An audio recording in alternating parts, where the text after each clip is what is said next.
Yeah, thank you very much for the opportunity to talk here. I'm today talking about waves, and I was promised by one of the juries in the audience and organization that this can be an informal talk, so I wanted to take the opportunity to really find a catchy title for it. Hopefully I will also make it clear what I mean by the subtitle of my talk. And the research is joint work with all the people listed here. It divides into two parts. One of it dates back some years that and are published in the article from in 2023, and some of this is more recent work.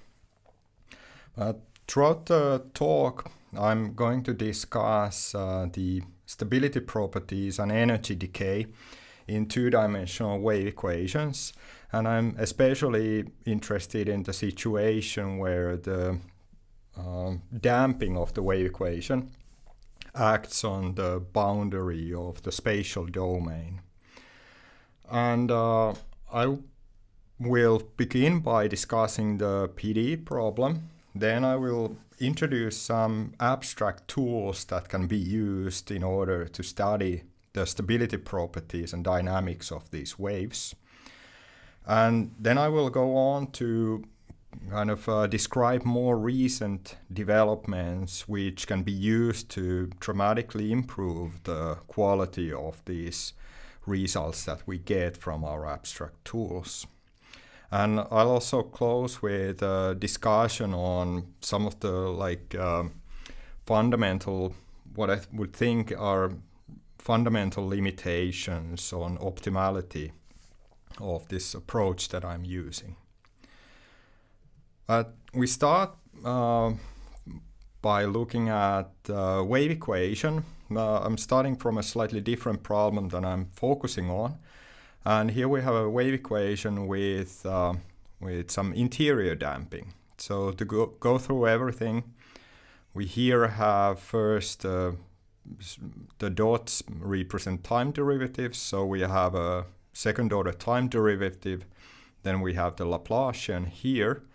And then we also have this velocity term which represents the damping in the equation. And this damping parameter function, this d, is a non-negative function.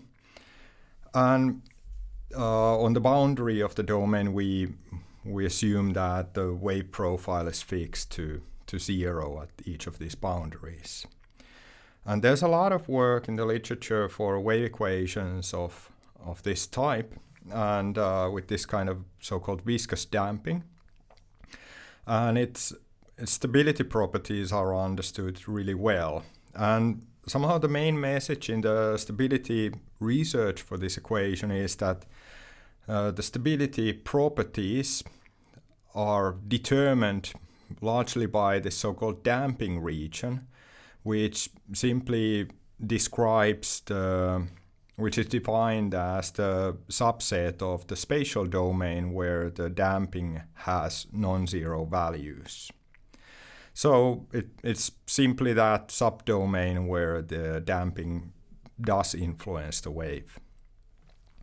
And basically the degree of stability and quality of stability is determined by the relative size of this damping region. And basically if there's a lot of damping, we often arrive at exponential stability, where all of the solutions of the equation decay to 0 at an exponential rate when t goes to infinity. And on the other hand, if there's a relatively small amount of damping, then we usually get a stability type which is strictly weaker than exponential stability. Then we talk usually about asymptotic stability, non-uniform stability, and polynomial stability. I'll explain these concepts in greater detail later. And instead of just looking at the volume of the damping region, we instead measure the relative size of the damping area in a slightly different way. And the way we can do this is that we take our rectangle and we imagine that our boundaries of the domain are made of mirrors. And then we jump into some arbitrary spot in our domain and we shoot a laser pointer beam to some of the walls, and then we see how it reflects from the walls. And then what we're looking for is that irregardless of the point where we are in our domain, and irregardless of the direction where we shoot our laser beam, the beam should always still meet the damping region at some point. And if that property holds, then the damping satisfies a so-called geometric control condition, and this means that we get exponential stability for our wave equation. So if you will look at this first, the middle picture here, we can pretty easily imagine that, okay, there can actually be this rays of the laser beam which just reflect between two walls, so they bounce back and forth without ever meeting the damping region. And similarly you can do it in the horizontal direction. So because of this damping region doesn't satisfy the geometric control condition and we don't get exponential stability. But whereas here you cannot have rays that wouldn't bounce eventually to the damping region, and that's why we get exponential stability. So this was interior damping, but now I'm moving to damping on the boundary of the domain. So in this situation, the first equation in our PDE no longer has this damping term, but instead the damping appears in the boundary conditions of the domain. So this boundary condition involves the outward normal derivative of the wave profile and then the velocity of the wave profile on the boundary. And again we have this kind of a damping parameter function d, which is again a non-negative function, and the region where it gets non-zero values tells us where the damping actually is active, and this can be called the damping region. And while the situation has certain challenges compared to the interior domain case, we still basically can apply the same kinds of principles to determine what kind of stability we get based on this kind of are shooting some laser beams into mirrors on the boundaries. So for instance here in the middle case we could again imagine some rays which do not meet, just bounce back and forth and do not meet the damping regions. But then on the other hand here you would have relatively a lot of damping, and that's why this case would lead to exponential stability and this would lead to a weaker form of stability. And what I'm interested in this work is especially the case where this geometric control condition fails. And the reason why I'm focusing on this, and especially in the boundary damping case, is that we know the situation that when we have the GCC, we get exponential stability, and this is a really nice form of stability. But there are important cases where we just have a little damping in our equation. And in the boundary damping case, this situation, and especially trying to find a more detailed degrees of stability is not investigated has not been investigated in the literature very much. And this is in contrast with the interior damping case, because there's a large body of nice literature on how the location and features of the damping region in the non-GCC case give rise to different rates of convergence of the solutions as t goes to infinity. And we would like to do something similar in the boundary damping case. And we can do this, and I will show you how in this presentation, by utilizing some abstract results that we've recently presented, which are also applicable in the boundary damping case. And the first step to apply abstract results is that we want to, we do formulate our wave equation, actual wave equation, as an abstract second-order differential equation on the Hilbert space L2. And here again, the double dot is the second time derivative. L is the minus the Neumann Laplacian, which is a non-negative operator. And then a curious thing happens that even though our equation here didn't have a damping in the equation, the boundary damping can be represented as a term which looks like the interior damping in our first equation. But the tricky thing here from the abstract point of view, and which causes some technicalities, is that this operator D is unbounded in the sense that it doesn't map into the space H where the equation is defined. This creates some technicalities and technical challenges, but these I will skip in this talk. But maybe if you're already familiar with them, you can recognize what these aspects are. But you don't need to worry about this. It's shown in our papers how this case can be treated. But throughout the talk, we're interested in finding conditions for stability of this equation, in the sense that these two norms converge to zero as t goes to infinity. So here we have the solution profile weighted with the square root of the Laplacian, so like a gradient of the wave profile, and then we have the velocity as well. And the motivation for studying this is that this quantity and its convergence is that it's actually very intimately related to the square root of the energy of the actual wave profile, where energy, the mechanical energy, is defined in the usual sense as the sum of the potential energy and kinetic energy. So if you square this term, you get something that's directly proportional to the to the energy of the wave. And then I want to talk about what kind of stability we're aiming for. We don't expect, like I said, we don't expect exponential stability, but instead we consider weaker forms. And specifically, we are interested in so-called polynomial and non-uniform stability.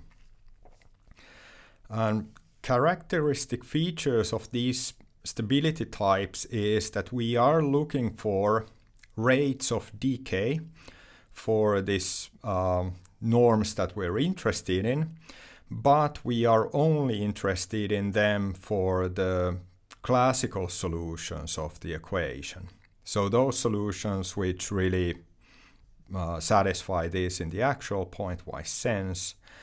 And these correspond in our setting exactly to initial states that satisfy these conditions here. But throughout the talk, feel free to just think of them as classical solutions. The other characteristic feature of the stability is that you can have rates that are different from exponential decay rates, and especially in the important special case of polynomial stability, this m, which is always assumed to be an increasing and unbounded function, in the polynomial stability case, this is just t to some power, and then correspondingly all the classical solutions of this equation decay at this same rational decay rate. But yeah, indeed, polynomial and non-uniform stability have been studied both in the PDE setting and also in the semi-group setting. And I'm listing here two of the main developments or like culmination points of this research in the abstract setting. The article by Borichev and Tomilov in 2010 characterizes the polynomial stability of these abstract wave equations with the with the growth bounds of the resolvent of the generator on the imaginary axis. And this result was generalized a couple of times, but especially in the Rosendahl-Seifert-Stahn article, this is generalized to a very wide class of different types of rates you can include here. And so this is almost, I would think, a complete characterization of the Hilbert space case here. But it is definitely worth mentioning Borichev-Tomilov here as well, because it turns out that the polynomial stability case is quite important in the PDE setting. These results are great not only because they say that you get non-uniform stability whenever you have a bound of the resolvent on the imaginary axis, but they will also give you an exact decay rate of the classical solutions in the definition of the stability. And the way this is done is that you actually get a one-to-one relationship between the growth rate of the resolvent on the imaginary axis and the decay rate, in the sense that, roughly speaking, the one is the inverse of the other. So if you get a growth bound for the resolvent, then inverting that will give you the decay rate you can put here. The way this works in the polynomial setting is that you want to show that the resolvent on the imaginary axis grows at most polynomially, and when you invert that, you get m, the function m, which is of the order t to the power 1 over alpha, so alpha being the same exponent here. So these results give a direct way of establishing energy decay or stability properties for PDE systems, so that the basic idea is that you just look at your PDE, maybe formulate it as an abstract system, and then when if you can prove a resolvent estimate for this equation, then these general results immediately turn it and convert it into stability properties and decay rates. But the downside is that for some PDE or many PDE systems, especially in multidimensional domains, there are very good methods for obtaining resolvent estimates, but this can still be a tricky path.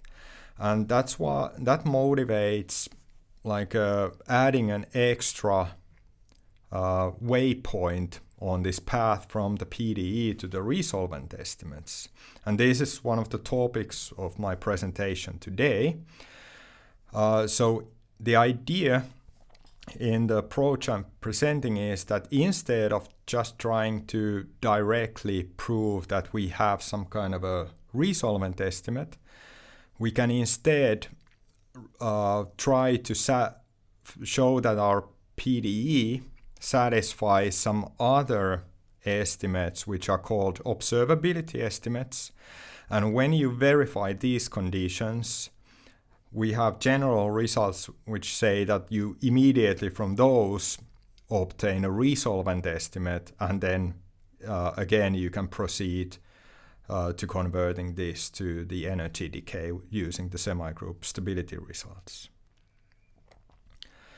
And the indeed, one of the motivations is that these observability estimates should be simpler to verify than the full resolvent estimates. And this is a classical way of proceeding with stability analysis, and it dates back, even in the PDE case, it goes back to at least to the work of Russell in the 60s. But this is still a valid approach and under active investigation in many settings in abstract domain as well as for PDEs. I will now go into the first part of my main results. I'll first begin by presenting two type of conditions which have this observability flavor and lead to non-uniform stability. I will not immediately tell you why they are observability type conditions. I will come back to explaining what observability in my view means a bit later. And what I'm highlighting here is that when we are interested in boundary damping, we indeed have this operator D in our abstract equation, which is unbounded. And I want to highlight some of the features that arise from this unboundedness. And to measure this unboundedness, we for this purpose, we define this function mu. And here, this is a specific norm involving the operators L, so the Laplacian, and the D, which represents the damping, and it's evaluate. We have the resolvent of the Laplacian evaluated at some point S, and we would like to find a function which bounds these norms. And I will again skip the details of why this is well defined and how it should be understood, but everything in the technical side is found in the papers. But the main line is that we'd like find this kind of a bound mu for these norms. And if D would be a bounded operator, it would be a simple thing to show that we can always take mu to be a bounded function. And even in the case of some unbounded operators D, mu can still be a bounded function. But in the case of wave equations with boundary damping, this is an unbounded function. Nevertheless, we can always, with just resolvent identity techniques, show that mu never needs to grow faster than quadratically. So if we want, we can always replace mu with s squared. But in reality, this may grow much slower than that. But moving on to our main results. So I'm going to present two conditions which give resolvent estimates and stability, and this is the first one. So this is a condition which is inequality which is parameterized by the scalar value s, and it involves the Laplacian or our main operator L as well as adjoint of the damping operator. And we would like to find, to satisfy this condition, we would like to find two non-decreasing functions, capital M0 and small m0, such that this inequality holds for all values of s. And if this is indeed the case, then we have general results which says that then we always have non-uniform stability for our abstract damped wave equation. And moreover, we also get an estimate for the rate of decay for the classical solutions. So this is exactly the same form of an inequality that we were looking in the non-uniform stability. And the way this rate is determined is that it depends on these parameters m0 of our condition. So we multiply them together then we also multiply them with this mu parameter that we defined in the previous slide, and finally add a quadratic factor here. And when we do this, we get a function which is strictly increasing, and then we have so we get a function which has a well-defined inverse function, and this inverse gives us the decay rate for the solutions of our classical solutions of our equation. And this result was just appeared a couple of years ago, but this is not the first time something like this has been shown. This especially generalizes some recent work by Anand Taraman and Matthew Leotard and Jolien Laurent. One of the special features regarding today's talk is that our result also allows D to be an unbounded operator, and that's why it's applicable also in the case of the boundary damping in the wave equation. Then the second condition that I'm showing you is again a condition which leads to stability of the wave equation. In this condition, it has a bit of a different nature, but I'm going to walk you through it. So in this equation, we take the square root of L. L is a non-negative operator, so this is well defined. And this is again a non-negative operator, so it has well-defined spectral projections. And then we take a look at some of these spectral intervals.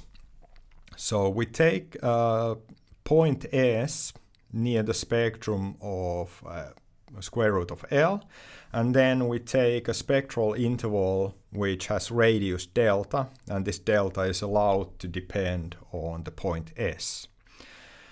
And then in our condition, we require that in these spectral intervals and on the corresponding spectral subspaces, the operator D star is bounded from below. So it's good to remember that D is an operator which doesn't or is rarely ever bounded from below. But the point of this condition is that we would like at each point S make our interval small enough so that on the corresponding spectral subspace, this lower boundedness still holds. And we also allow this lower bound to depend on the point S where we are. And then if we have this property at each point S that we have on the real non-negative real line, then we say that our operators L and D satisfy this so-called wave packet condition.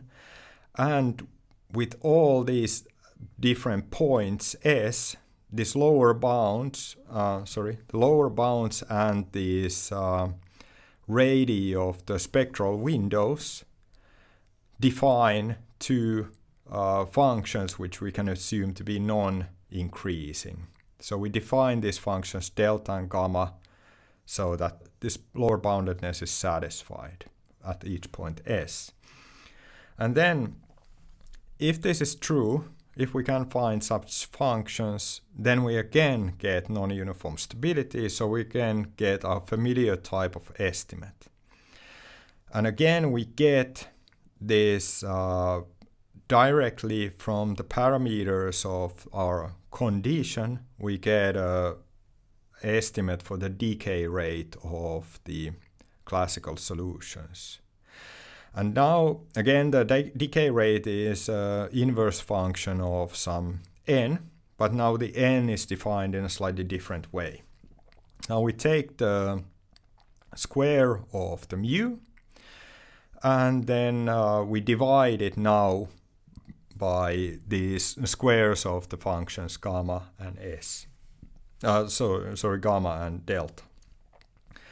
So the way this works is that if this condition is strong, maybe you can have, you don't need to make the intervals very small, and you get like very strong lower bounds. But then if you have that this condition is pretty weak, then the radii of the spectral windows may need to decrease very rapidly, and also the lower bounds may get smaller and smaller as S grows. And this makes these functions delta and gamma decay relatively fast when S goes to infinity. This means that the n here will grow fairly rapidly, and this makes the function n inverse decay fairly slowly, which means that there's a relatively slow decay for the classical solutions. Summarizing, we get from both of our two types of conditions the knowledge that our wave equation is non-uniformly stable, and we also get the decay rate of the classical solutions as an inverse of some function n. And in each of these cases, the rate of decay is determined by the parameters in our condition, let's say the observability condition. And then both of these conditions involve this parameter mu to the square. And we recall that we defined our mu to measure the size of this norm, and in a way measure the size of the damping operator D. In order to use these results, we do need some information on mu, but as we saw, there is also this like a very general baseline estimate which says that okay, mu square is always at most 1 plus to the s to the fourth. So we can, if we don't know anything about mu, we can always use this together with our observability rates results to get a rate. But in reality, as I mentioned, this growth might actually be much slower. So in a way, if we don't know anything about mu, using this general estimate gives us a significant weakness. So if we think of observability estimates as a tool, more specifically as a knife that we try to use on some task, then using this kind of a sub-optimal estimate also makes our knife very blunt. So basically, it's something that the main message here is that we can, with this estimate, get the job done, but the end result is not going to be very pretty. But luckily, in our very recent work, we've been able to improve the situation quite a bit by obtaining new results where we estimate this mu quite accurately, also in the case of the boundary damped wave equation. And with this, we get a dramatic improvement also in our decay rates that we obtain from the resolved estimates. So we're indeed being able to sharpen our knife quite a bit. And before going to present these results, I want to discuss the observability a little bit for us to understand the role of the mu a little bit better. But I also want to mention something that's a valid question, that the presence of mu in these estimates is not something that is like a technical artifact from the proof techniques, but instead we can illustrate with examples that this mu cannot be ignored completely in our equations. We don't know yet if this appearance of the mu in these estimates in the second power I can't claim that this would be optimal, but we know that without just removing the mu completely would also not work at all, or those results would no longer be valid. But indeed, for us to understand a little bit the role of the mu before estimating it and deriving more results, I want to spend a bit of time explaining what the observability approach is based on, or what observability means.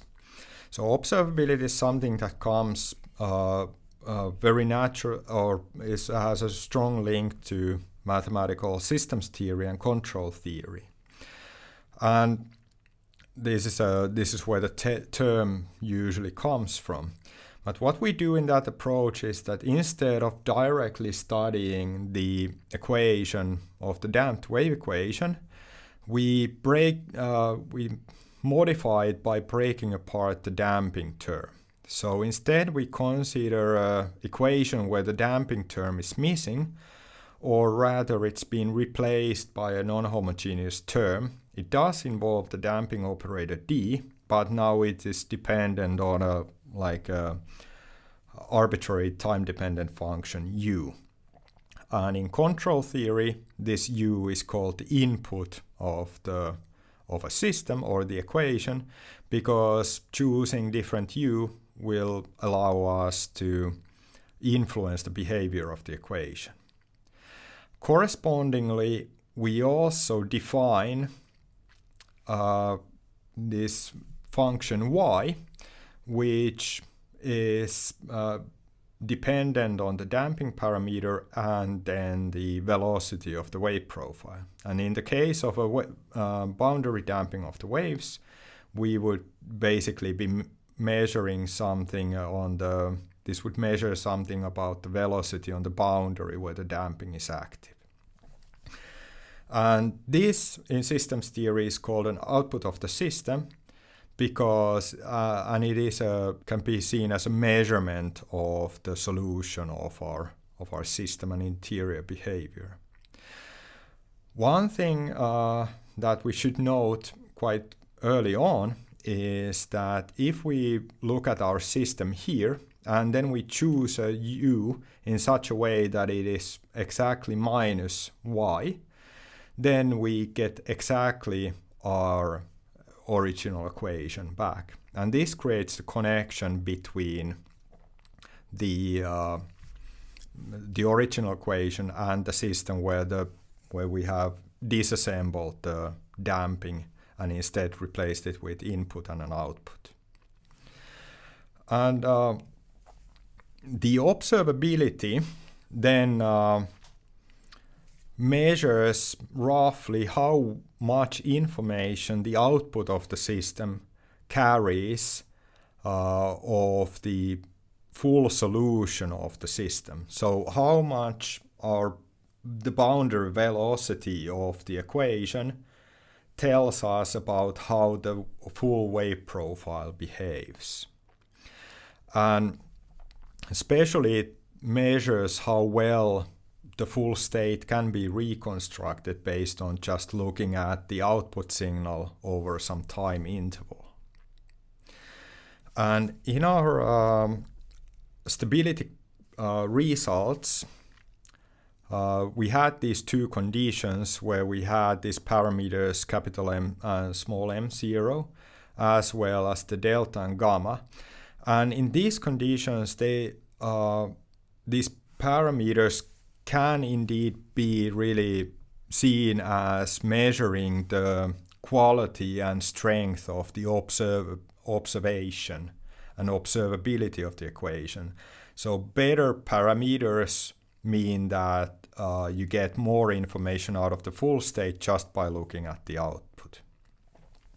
On the other hand, the mu has a bit of a different role. So we were looking at defining this as a bound for these norms involving the D and the L.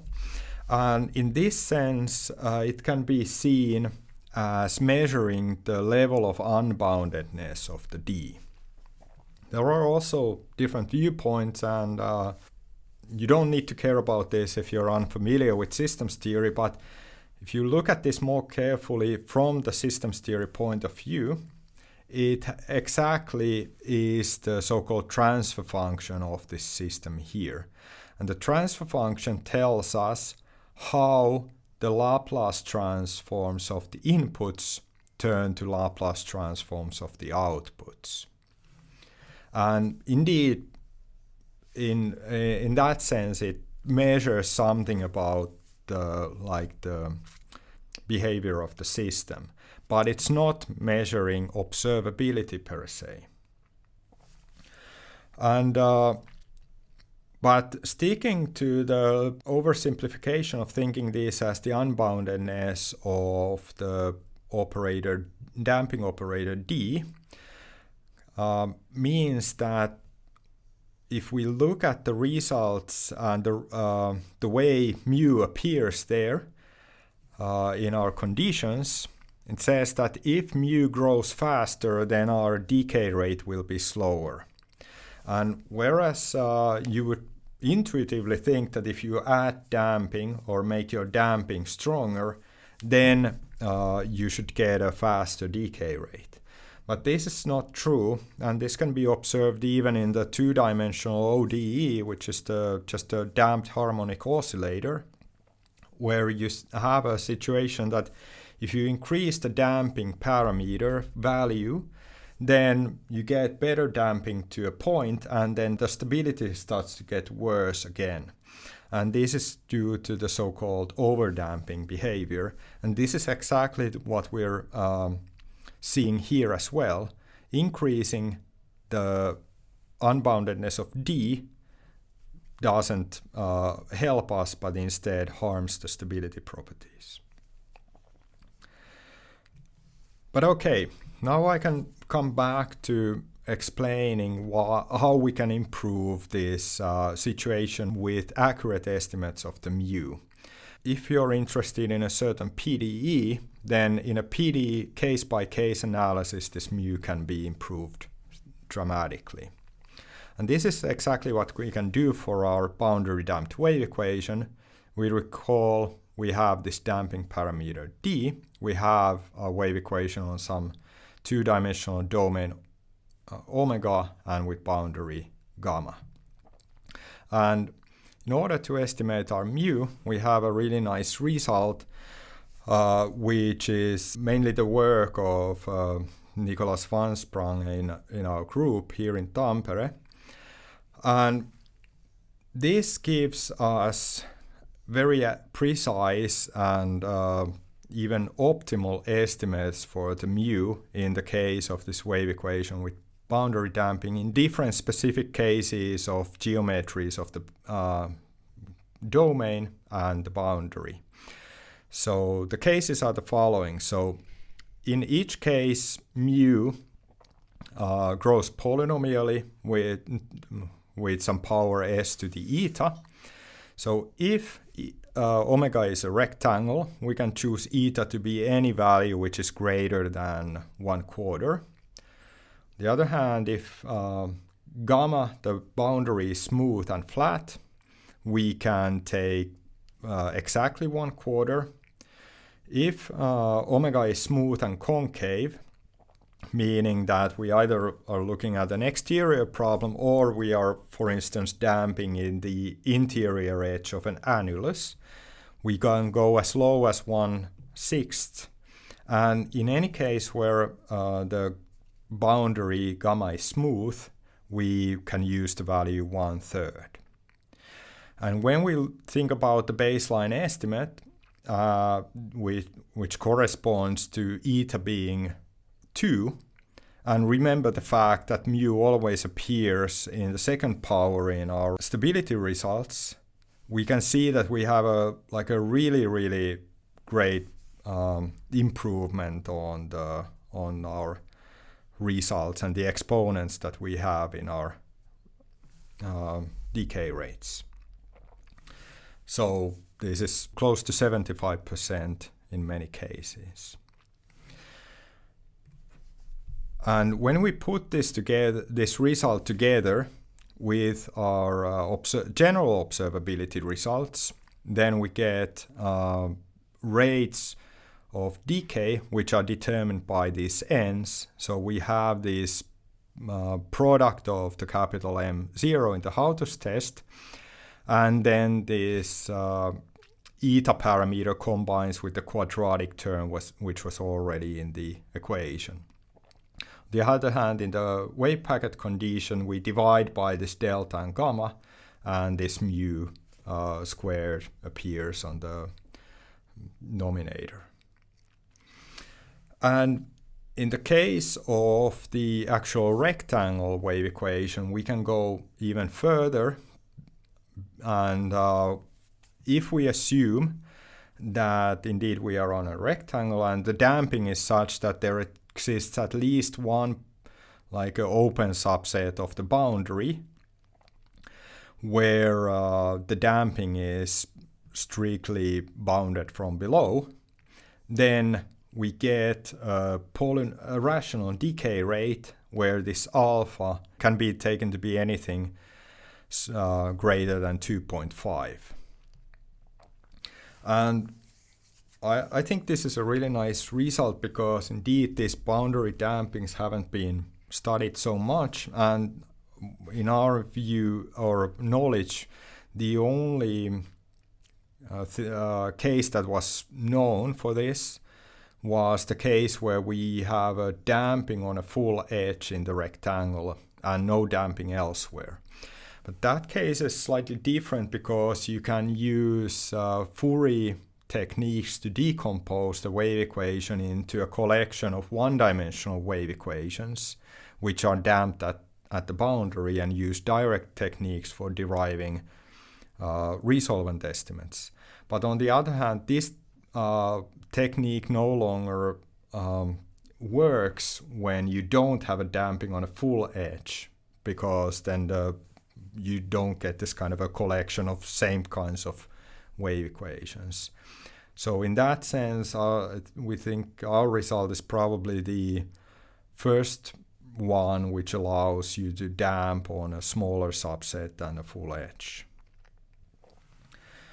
And the proof for this result is quite simple, because the Hautus test and the observability related to this rectangle case has been studied in the literature, and it has been shown that we can choose in the Hautus test condition both capital and small m0 to be constants. So they drop completely out of the function n, and we only see the effect of the mu term, which is in our rectangle case anything greater than 1/4, and then we have the original quadratic term which was there, and this gives us the exponent of 2.5 plus epsilon. And before summarizing, I also want to explain where these nice estimates for the mu for the wave equation come from.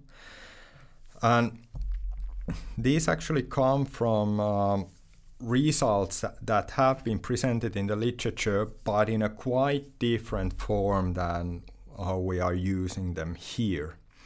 So in order to achieve this, Nicola did a wonderful work and introduced this kind of a very general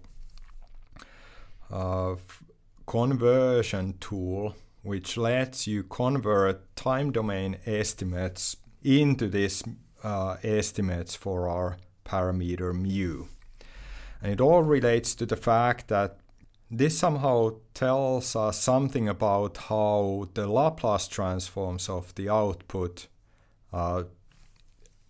influence or convert to Laplace transforms of the output. So input Laplace transforms convert to output. This has to kind of intuitively have some kind of an effect or a corresponding feature in the time domain. Time domain behavior that we're looking for in our equation is that we're measuring when we insert inputs to our wave equation this way and look at what kind of outputs the same system produces, then we're looking at the loss of derivatives from the input to the output. And more specifically, would like to satisfy this kind of find a way to satisfy this kind of a condition that if we insert, let's say, L2 inputs, L2 in time inputs to our system, then we don't necessarily expect that the outputs would be in L2, but they may be distributions. But we'd like to find a way to measure a negative Sobolev norm of our output, again with respect to time, and bound it with the L2 norm of the input. And if we can do this, and if we can find and fine-tune our exponent eta in the choice of our negative Sobolev space, if we find a way to satisfy this condition for all inputs in L2, then this directly corresponds to this mu being of the order s to the 2 eta. So the exponents here and here are exactly the same. And while this conversion took a lot of work and theory building, with this tool in hand, we get access to existing results in the literature which really investigate these kinds of relationships for the wave equation. So actually, the exponents you see here directly come from these works of Lachesca and Trician in 91 and Tataru in 98, converted by Nicolas' machinery to estimates for our mu parameter. One more thing I could add here is that the case where eta is equal to 0 is a very well-known system theoretic property called external well-posedness. And if this is true, then we do have a uniform bound for our mu, we can replace mu with a constant. But it has been known since these references that indeed the wave equation with boundary damping doesn't correspond to this situation where eta could be 0, but instead it has to be something greater than 0. But yeah, this starts to bring me to the end of my talk. One more point I want to talk about is the optimality or sub-optimality of the rates we get from this observability type approach. What I would guess as an educated guess for the rectangle case where we got our alpha to be 2.5 plus epsilon, I would expect that the optimal rate of decay here is alpha equals 2. So we're not very far off. And I want to theorize on why we do not get the optimal result either. And one of the features or aspects that I think contribute here is that when we measure observability or use observability approach in deriving resolvent estimates, we decouple the study of the observability and strength of the observability from the measuring the unboundedness of the damping operator. And because of this, all of the results that we can get from the observability approach have to somehow, in both aspects, prepare for the worst possible case. So the mu has to, in all observability conditions, somehow appear in a way that expects the worst kind of degree of overdamping. And then on the other hand, the observability has to somehow appear in its weakest form. But in reality, if we would look at the equation as a whole and directly derive resolvent estimates for that, it is possible that within the equation, these two features partially compensate each other. For instance, the weakness of observability could somehow compensate for the overdamping and weaken that as well. So in that sense, I think this is somehow the explanation of why our results do not lead to the optimal rates of decay, even in this case of a rectangle and so on. But I would in defense say that there's also there are many situations where we get optimal rates of decay from the observability approach as well, namely, for instance, any PDEs on one-dimensional domains usually lead to optimal rates. But the dynamical behavior in multi-dimensional PDEs is comparatively rich, and that's why this kind of internal compensation may happen there. But irregardless of these comments, I still hope I've been able to kind of convince you that if we spend a good amount of time also understanding and accurately estimating this mu parameter in our observability estimates and results, we can get to pretty close to sharp decay rates also in boundary damping of two-dimensional wave equations. But this brings me to the conclusion of my talk. So my intention has been to give you an overview of some of the general conditions that can be used for the analysis of damped waves on boundary, and then also I outlined and highlighted some of the new developments and results we've obtained recently on this area. So thank you very much for letting me present, and I'm eager to answer any questions. Thank you.